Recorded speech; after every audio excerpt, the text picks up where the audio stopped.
Buenas noches. Buenas noches. Buenas noches, Buenas ingeniero. noches. Buenas noches. Vamos a continuar la clase. Vamos a empezar a ver un ejemplo ya más práctico. Bueno, los cambios aquí en el...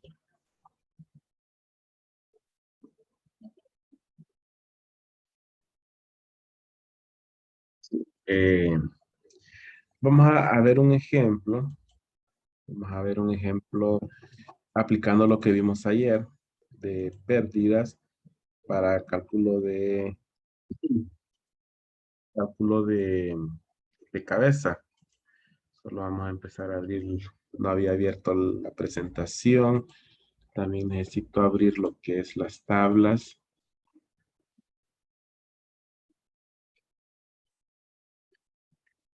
Y vamos a ver, ayer estuvimos viendo algunos ejemplos de pérdidas y yo mencionaba que ya para cálculo de cabeza de una bomba, que es aplicar la fórmula de cabeza, ni vamos a necesitar calcular todo eso mismo que hicimos ayer, tramo por tramo. Pero para llegar a hacer esto necesitamos conocer ya los diámetros y flujos. Entonces, ahora vamos a ver esos cálculos, pero ya como un sistema. Entonces, yo voy a compartirles un par de archivos por ahí. Uno de ellos es este CAD. Este CAD lo que tenemos es, bueno, quise cambiarlo porque ya van 2 periodos que doy el mismo ejemplo, pero no me quedó tiempo, entonces vamos a hacer el mismo siempre. Imaginemos que nosotros en alguna situación Ingeniero, tenemos, ¿sí? buenas noches. Una preguntita. ¿Para qué versión tiene compilado ese CAD? Creo que es 2013. Vamos a ver. Ah, ok. Sí, vamos a ver ahorita. 2018, pero ¿hay algún Sí, yo tengo inconveniente? 2017. Vamos a cambiarlo ahorita. Sí, por Ponerle favor. que guarde, voy a poner lo que guarde en 2013.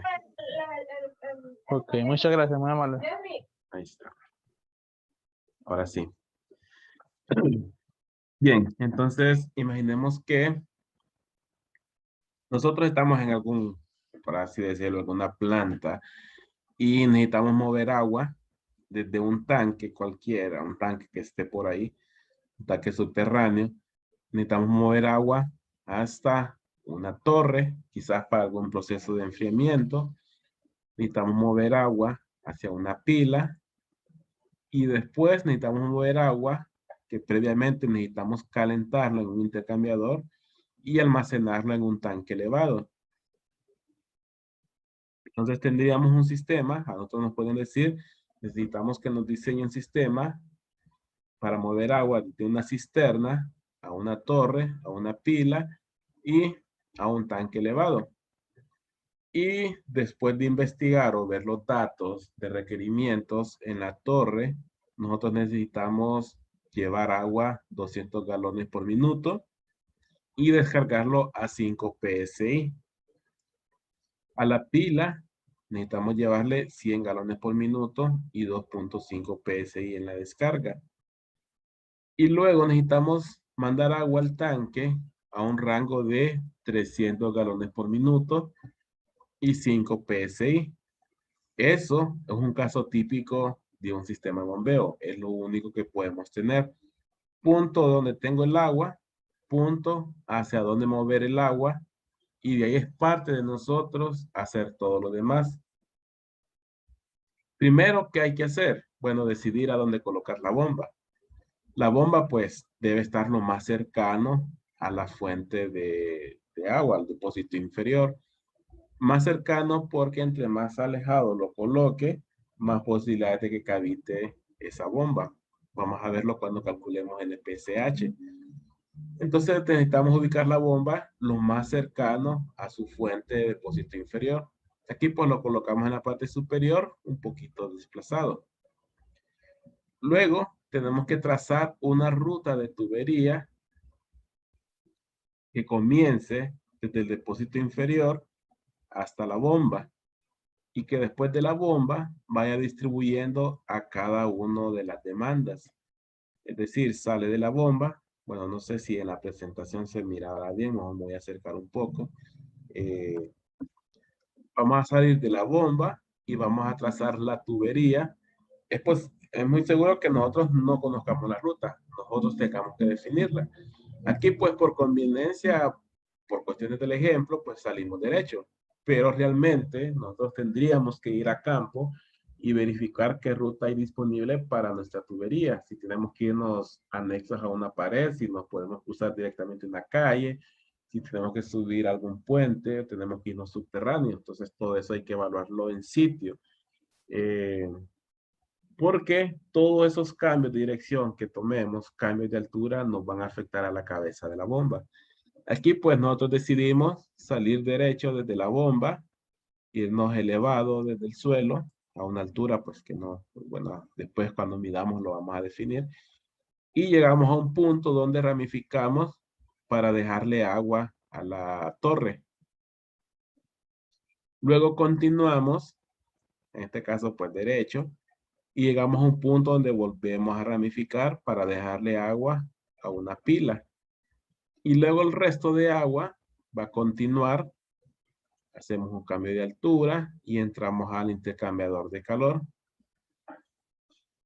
Luego de este intercambiador de calor, llevamos el agua hasta el tanque elevado. Llegamos a este punto, necesitamos levantarnos hasta la parte superior del tanque elevado.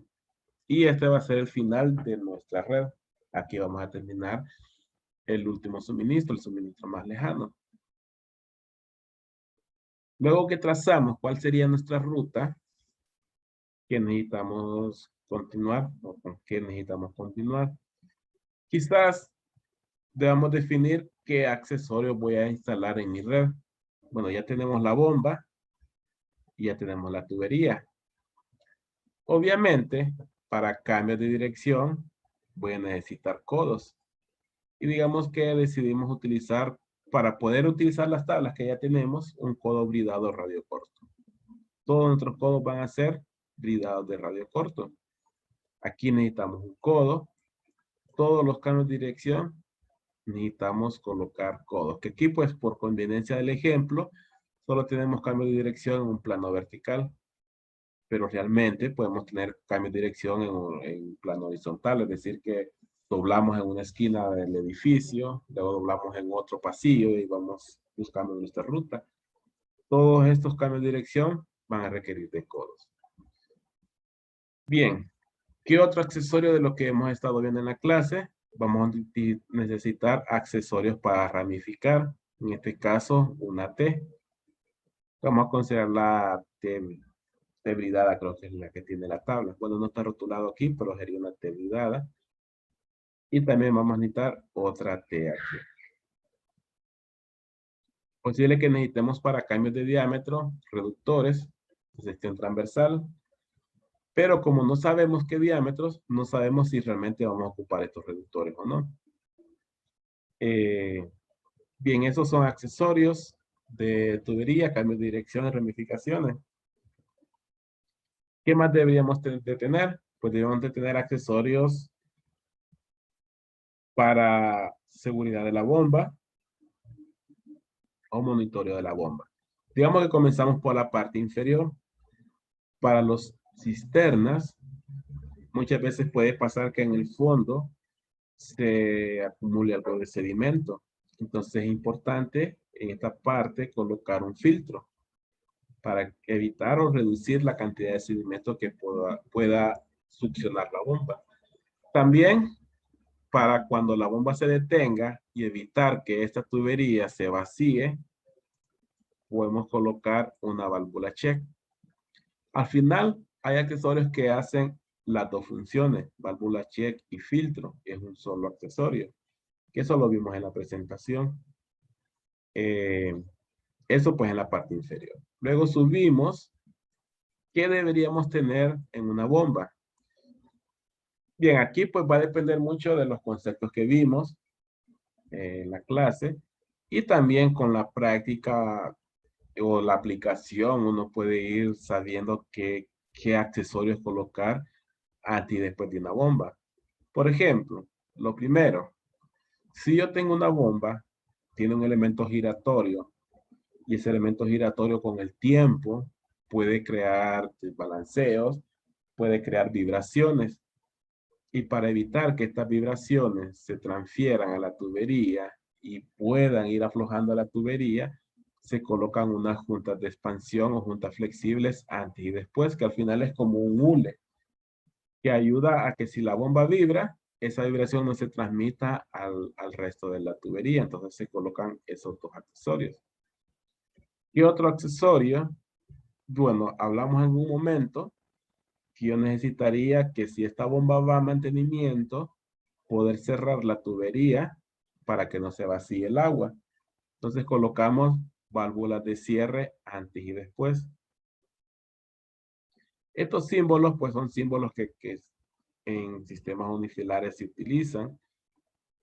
Yo por aquí, bueno, les vamos a compartir este archivo. Por aquí tenemos un cuadro de simbología donde cada símbolo se indica qué significa. Por ejemplo, este símbolo significa una válvula tipo compuerta. Bueno, en este caso bridada. Este símbolo con esta flechita indica una válvula antirretorno o válvula check. Este símbolo significa una junta flexible. Este símbolo, que es como una Y hacia abajo, significa un filtro strainer. Eso lo vimos en la clase. Un manómetro y un termómetro.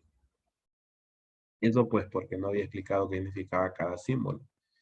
Bien, entonces necesitamos esas válvulas de cierre para poder cerrar la tubería y poder desacoplar la bomba o quitar cualquiera de estos accesorios. ¿Qué más deberíamos de tener? Bueno, si a un caso el filtro de abajo dejó pasar algún tipo de suciedad, podemos colocar otro filtro antes de la bomba, otro filtro strainer. Bien, para evitar que por alguna razón cuando la bomba se detiene, la columna de agua después de la bomba no se retorne, podríamos tener otra válvula check en este punto.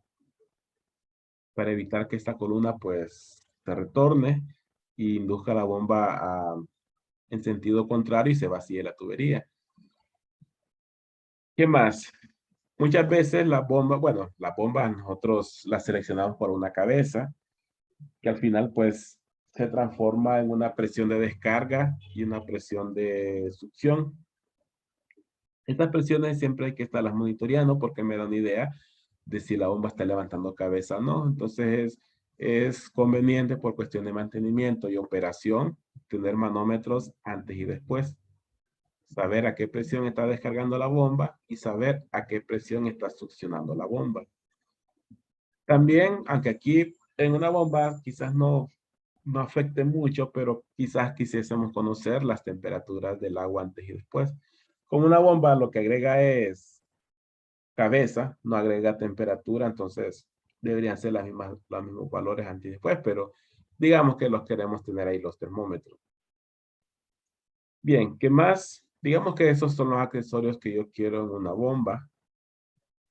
También las bombas constructivamente deberían de tener sus aisladores en la base, porque así como yo quiero, si esta bomba vibra, yo quiero evitar que esa vibración se transmita a las tuberías, también quiero evitar que se transmita a la base inferior de la bomba. Entonces colocamos algunos aisladores como resortes o pueden ser neoprenos también, que aísla esa vibración y no se transmita a la base, en este caso a la base de concreto, y que esta base se vaya rajando con el tiempo. Entonces también deberían de tener en la parte inferior esos aisladores. Bien, digamos que continuamos. ¿Qué deberíamos de tener en la torre? Pues quizás no debamos tener nada porque de aquí entra directamente a un aspersor que puede estar adentro de la torre, que hay boquillas que vimos cuando no estás en refrigeración, que vemos lo de la torre de enfriamiento. Hay unas boquillas adentro que producen una cortina de aire, de agua, perdón. Una cortina de agua, entonces ese elemento es el que ya descarga el agua hacia el ambiente y hasta ahí termina nuestra red hidráulica. Estos 5 PSI lo vamos a requerir en la descarga porque necesito que el flujo venza el paso a través de esa boquilla. Entonces, por eso necesitamos que aparte de descargar un flujo, también descarguemos a una cierta presión. Aquello que hablábamos de que la presión en la salida, en el depósito inferior, normalmente es 0, aquí cambiaría, porque aquí sí estoy pidiendo una presión de descarga. Pudiésemos tener, tal vez, quizás, sí, pudiésemos tener aquí una válvula. Porque si yo quiero deshabilitar ahorita la torre, así como está, lo que va a pasar es que el agua se va a vaciar por acá. Entonces, quizás, eso sí, vamos a colocar una válvula ahí. Agarrar el símbolo de la válvula. Vamos a colocarlo en este punto. Vamos a colocarlo ahí.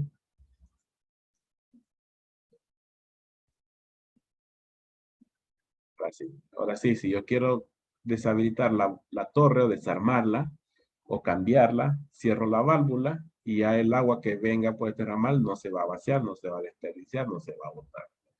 De lo contrario, tocaría detener todo el sistema para que por aquí no se bote agua. Por eso es importante las válvulas seccionadoras. En este caso podemos decir una válvula seccionadora. Yo puedo seccionar este tramo sin tener que detener el sistema. Vayamos a la pila. Así como está, también constantemente aquí va a haber salida de agua.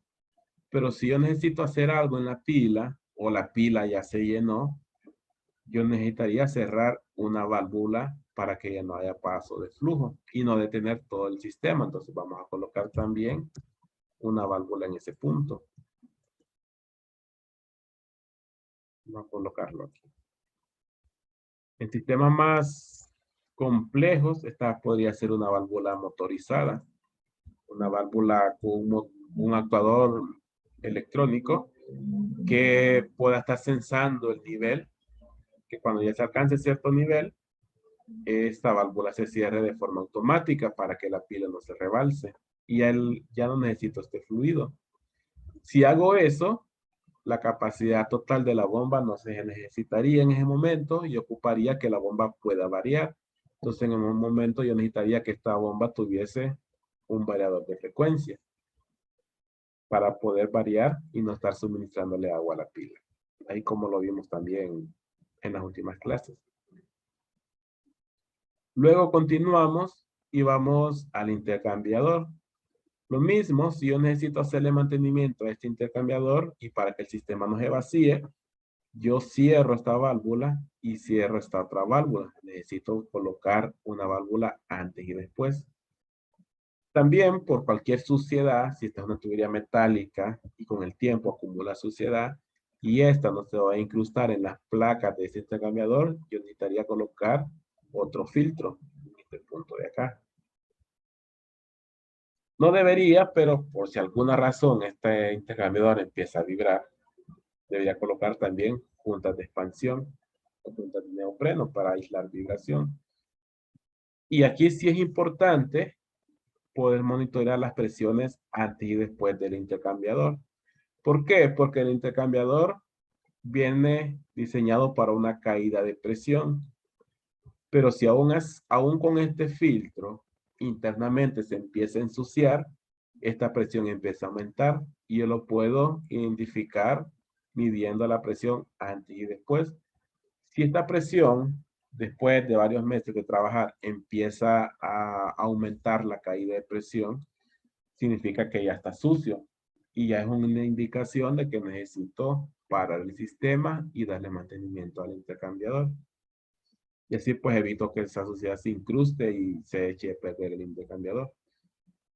También necesito verificar que también se está transfiriendo la energía o que también estoy calentando el agua. Entonces aquí sí es mucho más importante que en la bomba, pero no significa que no lo puedo poner. Monitorear las temperaturas antes y después. Este es un monitoreo visual, pero en sistemas incluso con BMS, yo debería tener, aparte de este monitoreo visual, sensores de temperatura y sensores de presión y llevar esas señales a algún monitoreo, a alguna PC y desde allá puede estar monitoreando las condiciones de operación del intercambiador. Bien, Digamos que ya tenemos todos los accesorios en el intercambiador. Continuamos.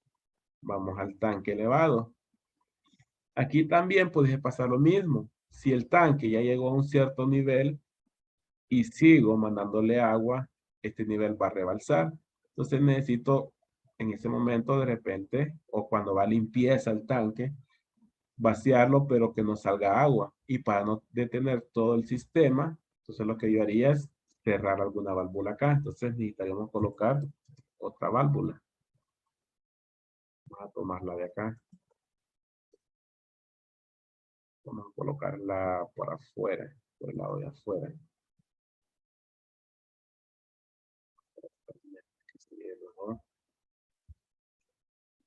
Ahí está. Ya tenemos todos nuestros accesorios. ¿Qué continuaría ahora?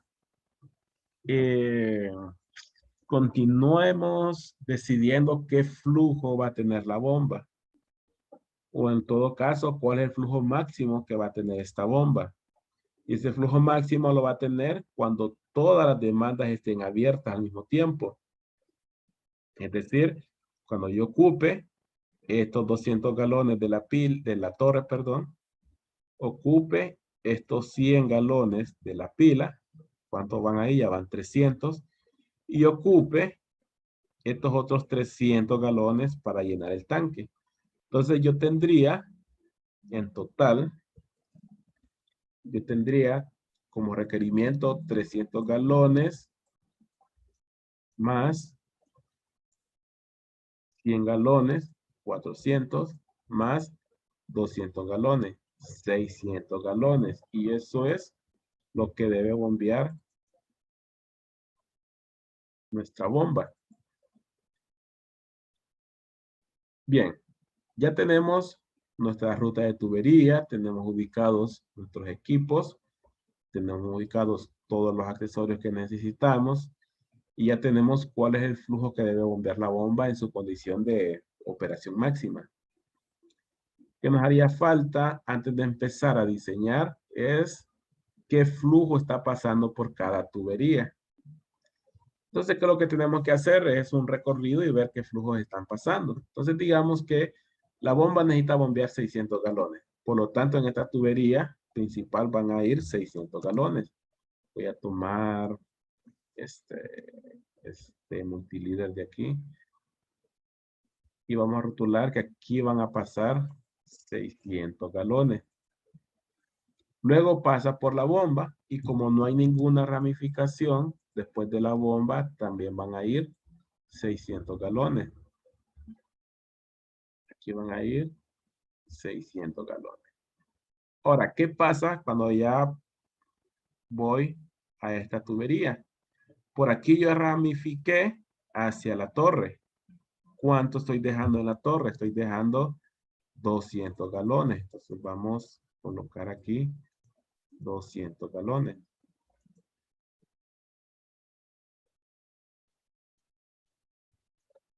Y si yo traía 600 y aquí dejo 200, por aquí van a ir 400. Vamos a la siguiente. Yo aquí voy a ramificar y voy a dejar 100 galones. Entonces, vamos a rotular que por aquí van a ir 100 galones. Y si yo traía 400 y aquí dejo 100, por aquí van a ir 300. Y son los 300 que yo debo suministrar al tanque elevado. Voy a colocar por aquí 300. Vamos a rotular por aquí. Y por último, vamos a rotular por aquí.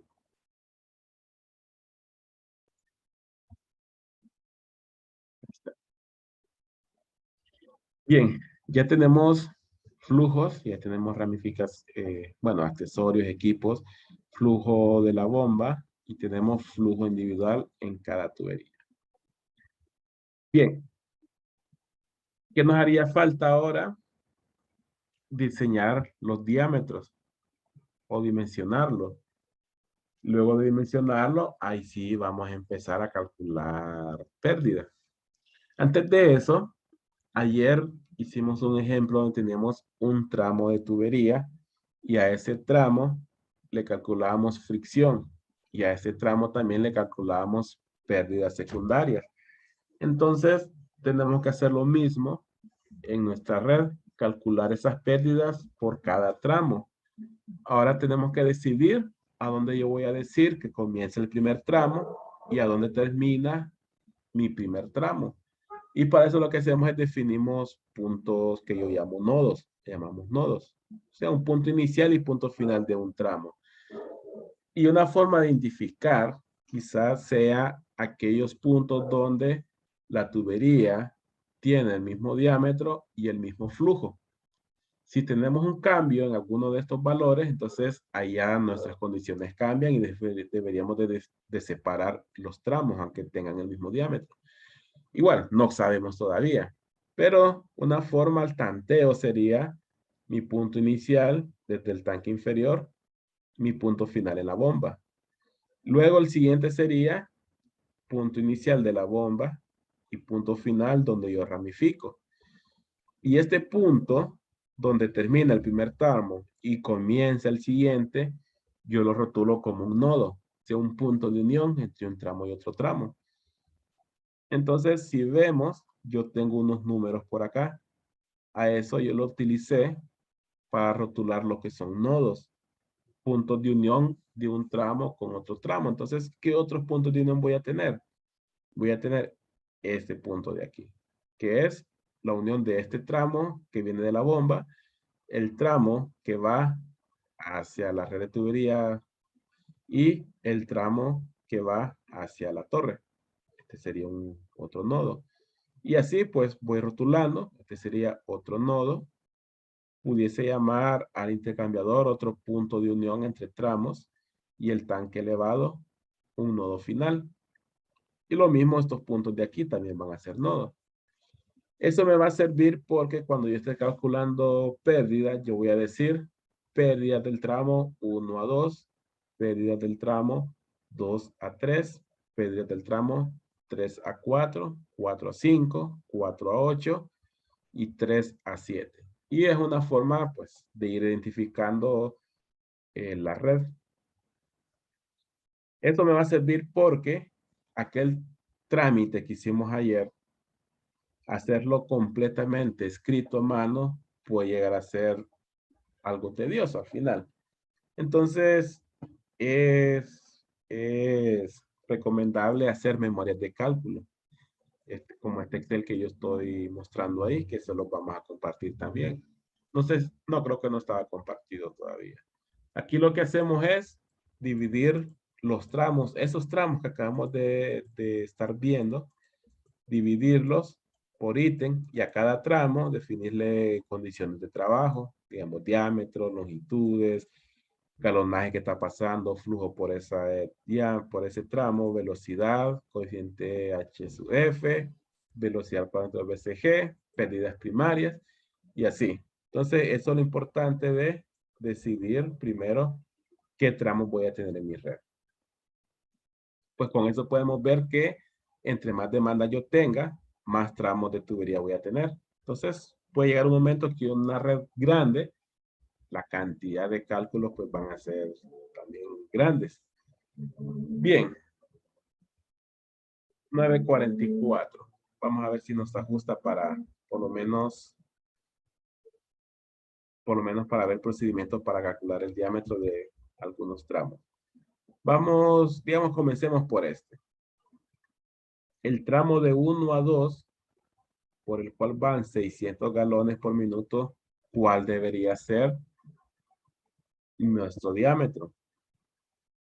Bueno, ayer, sí, ayer vimos una tabla de referencia, creo que también adelante, a ver, me acuerdo en qué diapositiva está, que es la tabla de referencia de velocidades recomendadas para Servicio General de Agua. Aquí está. Servicio General de Agua. Una recomendación es mantener nuestro flujo o nuestra velocidad entre 5 y 10 pies por segundo. Eso pues porque ya se tabuló y se determinó de que a esa velocidad el flujo pues tiende a ser lo más laminar posible, entre 5 y 10 pies por segundo. Entonces, vamos a utilizar esta referencia, que nuestra velocidad no pase de 10 pies por segundo y tampoco esté por debajo de 5 pies por segundo. Puede ser que sí, pero lo más importante es que no pase de 10, porque ya una velocidad alta más propensa a que haya flujo turbulento, más propenso a vibraciones, a ruidos, a formación de burbujas en el interior por la turbulencia o incluso golpes de ariete. Entonces nos quedamos en un límite máximo de 10 pies por segundo. Este valor nos va a servir para irnos a las tablas, así como lo vimos ayer. Por ejemplo, yo necesito definir un diámetro para esta tubería por el cual van 600 galones por minuto. Digamos que ya definimos que la tubería debe ser metálica, porque esta tabla es para tubería metálica, en caso de la 40. El procedimiento es el mismo si fuese PVC, si fuese aluminio, hierro galvanizado, inoxidable. Resultados pueden ser muy similares, pero según la rugosidad del material puede tener una pequeña variación, pero el procedimiento es el mismo. 600 galones por minuto. Tenemos que ubicarnos primero en una tabla que alcance ese rango de flujo. Por ejemplo, esta llega hasta 140, este maneja un rango de 600, pero vamos a ver qué pasa con los diámetros. Estos últimos dos diámetros parecen manejar 600 galones. Voy a ampliar un poquito más por si acaso no se logra ver bien.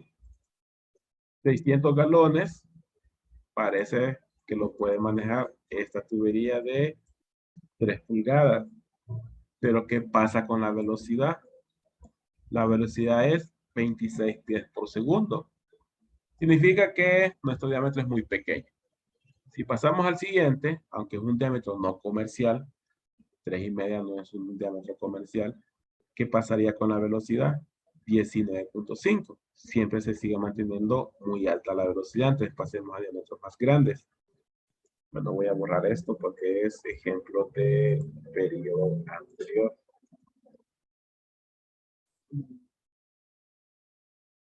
Ubiquemos nuevamente 600 galones.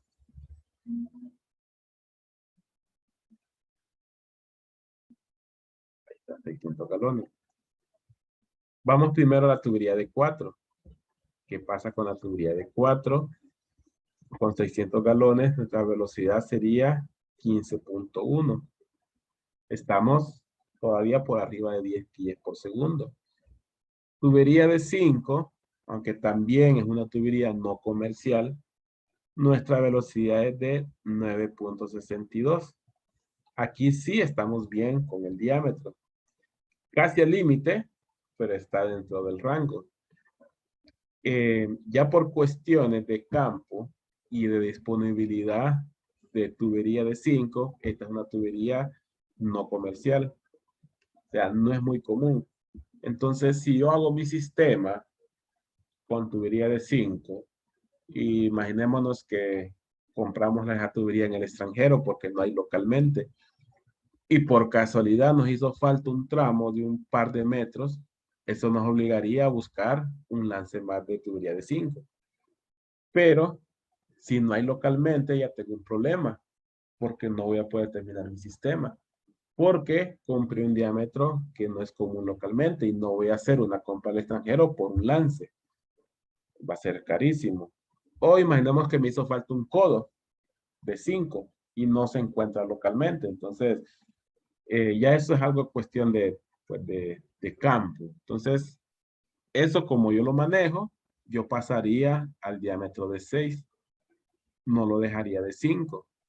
Quedaría con una velocidad de 6.66, aunque está un poco bajo, pero está dentro del rango. Ya a diámetros más grandes, ya sí queda una velocidad muy pequeña. Y ya voy a estar incurriendo en un sistema más caro en cuanto a la instalación, pues tener tuberías más grandes. Entonces yo me quedaría con el diámetro de 6 pulgadas. Entonces vámonos al layout y rotulemos 6 pulgadas. Vamos a tomar este ejemplo.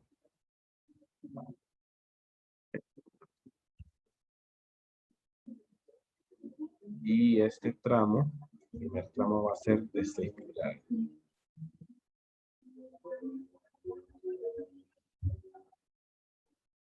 Bien, la tubería después de la bomba, como sigue siendo mismo flujo, pues voy a tener el mismo diámetro para esta tubería.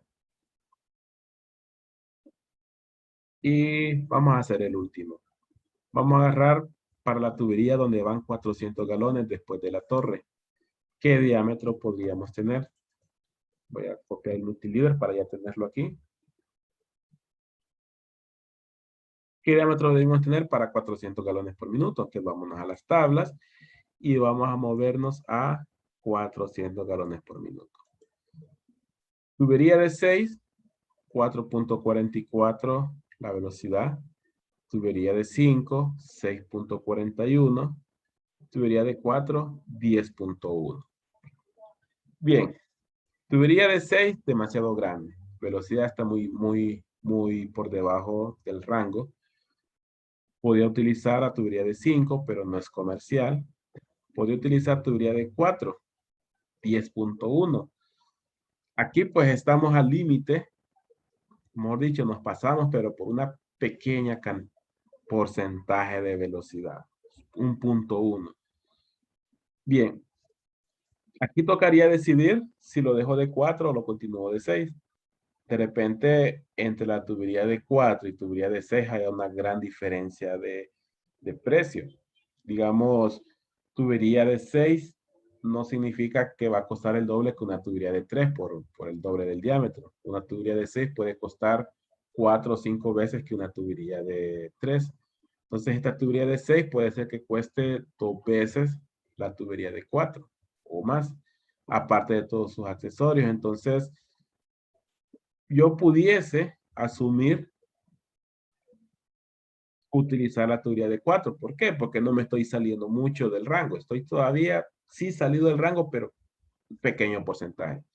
También, si yo estoy seguro que esa tubería de 4 no tiene demasiados quiebres, demasiados codos, entonces, aunque tenga una velocidad un poco alta, no voy a tener tanto riesgo de golpe de ariete. Entonces, yo pudiese dejarlo como tubería de 4. Vamos a dejarlo así como tubería de 4. Cuando calculemos las pérdidas, ahí nos vamos a dar cuenta si la selección está bien. ¿Por qué? Porque si esta tubería de 4, al dejarlo en 10.1, me genera una pérdida por fricción demasiado alto, que me produzca que la cabeza de la bomba se vaya arriba, entonces ahí sí voy a tener una justificación para dejarla de 6. Eso a cambio de no tener una bomba tan grande. Entonces voy a asumir gastar más en tubería, pero voy a tener una bomba más pequeña, que se va a ver representado en un consumo diario o mensual menor porque voy a tener una bomba más pequeña. Bien, 9:53. Creo que quedaríamos para el lunes terminar de definir los diámetros y empezar a hacer los cálculos. Estos cálculos de pérdidas. Entonces, vamos a quedarnos aquí y vamos a continuar el lunes. Voy a compartir los archivos, este archivo y el archivo CAD para que lo puedan ir ya calculando, lo puedan ir practicando si desean practicar desde hoy. Bien, entonces nos quedamos aquí. Si hay alguna consulta, si no, pues continuamos el lunes. Las clases restantes, ingeniero, si las podría subir a la plataforma también. Sí, no recuerdo qué fecha es la última video subido, pero sí, sí, estamos en eso. Bien, algo más, si no, pues nos vemos el lunes. Listo, La ingeniero. fecha del examen no está definida todavía, ingeniero. No, es que porque estaba haciendo cálculos que nos va a llevar, este ejemplo nos va a llevar el lunes y martes. Nos faltaría el NPCH, martes y miércoles seleccionar bomba. Entonces posiblemente fuese para el siguiente lunes. Pero todavía podría, estos días los vamos a tomar del tercer parcial, porque el tercer parcial recordemos que no tenemos clases, solo el uso de un software. Entonces posiblemente fuese el siguiente lunes, el lunes 25, por ahí podría ser el examen. Ahí la otra semana pues ya nos ponemos mejor de acuerdo. Ok, muchas gracias. Ok, ingeniero. ingeniero. Bueno, Gracias. bueno, Buenas noches. Necesito. buenas noches. Buenas noches.